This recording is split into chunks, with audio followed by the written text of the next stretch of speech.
First of all, people need to understand that cholesterol is not an evil molecule. It's the rootstock molecule from which our body makes aldosterone, cortisol, testosterone, estrogen. All our steroid hormones are made of cholesterol. Our brains are wrapped in cholesterol. We need cholesterol. It's not evil. That's why our liver makes it. The problem is when you're eating somebody else's cholesterol, that starts piling up in your blood, that you create problems. Now we get focused on this, these cholesterol numbers and your ratio of HDL and your particle size and all of that. I'm trying to get my patients and my medical colleagues to stop being afraid of these numbers, the tyranny of the numbers, I call it. These atherosclerotic plaques do not appear on the artery walls because your LDL is too high. These atherosclerotic plaques, these are inflammatory lesions because those arteries have been injured. Meal after meal of cooked animal protein, concentrated sugars, phosphoric acid in cola drinks, hydrogenated oils, all the chemicals in modern cuisine, they injure the artery walls. And the atherosclerotic plaque is a response to that injury. Cigarette smoke, alcohol, stress, all these things injure the artery walls, and that's what spawns these plaques.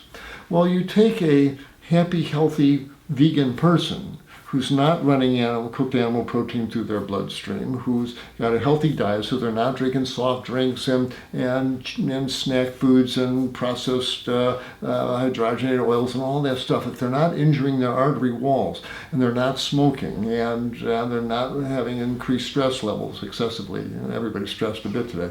If you don't injure the artery walls, I don't think it matters what your cholesterol is. I've got vegans with cholesterol over 200. They're happy, healthy folks. When we do ultrasounds of scans of their arteries, they're nice and crystal clear. And we have to accept that if I have a long-term vegan with a cholesterol of 210, well, that's what their liver needs to keep in their bloodstream, so their adrenals can get on making cortisol, and their ovaries can get on making estrogen, or their testicles making testosterone. And I would put them on statins and pound that number down. You've got to assume the liver knows what it's doing.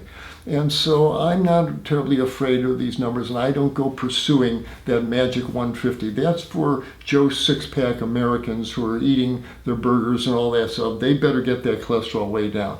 But I think if you're a happy, whole plant food eating person, and you're not smoking cigarettes, and you're exercising, your stress level's moderate, you're not going to be building this plaque up in your arteries. The odds of you sitting, if your cholesterol is 220, you're not sitting here building a plaque. You got a lean, healthy body, a healthy vegan diet. You're not sitting here plaquing up your arteries. That fate is just not in store for you. You're not going to have a heart attack or a stroke with that kind of body and your kind of diet. So I don't particularly care what your cholesterol is. Yeah, I think we need to stop being technicians fixed on these numbers and start being biologists and look at this biological creature here, and you're not clogging up your arteries as you're sitting here, and your next meal is not going to do it either, unlike our Joe six-pack friends out there who do. Right. How about briefly the idea that we need more HDL? Some people get caught up on trying to raise that HDL because it's too low. The same. HDL is a type of protein, lipoprotein, that carries cholesterol out of plaques to the livers where it can be dismantled and excreted. They're like the garbage trucks that take cholesterol out of the arteries. But if you don't have any garbage, you don't need the garbage trucks. And as people have normally healthy, clean arteries and low cholesterol levels in their bloodstream, HDL goes down, as it should. It's a good sign. It means you don't have a bunch of cholesterol in your plaque that needs to be ferried out of there. And again, there's more, what's my number? What's your HDL? What's the ratio? What's the particle size? Stop. Question, how healthy are your arteries? How are you treating your arteries? How are you treating your body? What is the quality of the blood you are running through those arteries? Is that blood full of oxidized cholesterol and cigarette smoke and alcohol and stress hormones and cooked animal proteins? If it is, you should be concerned about your HDL. But if your blood is filled with the phytonutrients out of kale and carrots and beans and chard, and as it flows through the bloodstream and through the arteries, it gives the chemical message to your artery lining, shh, everything's okay, you've stabilized, everything's calm down there, you're not going to be creating this disease of atherosclerosis. Again, that's coming from the medical establishment that every cardiologist opens up his door and sees his waiting room filled with Joe six-packs, and they're all eating their burgers and smoking their cigarettes and fighting with their boss and never exercising, 50 pounds overweight, and that's who they see all day. And as far as they're concerned, oh, you got to pound those numbers down with the statins.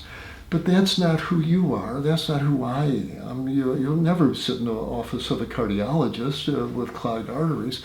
Again, it's the whole picture. It's what the whole plant-based food stream does to your body, and it does good things to your body. It leaves you lean and healthy with open arteries.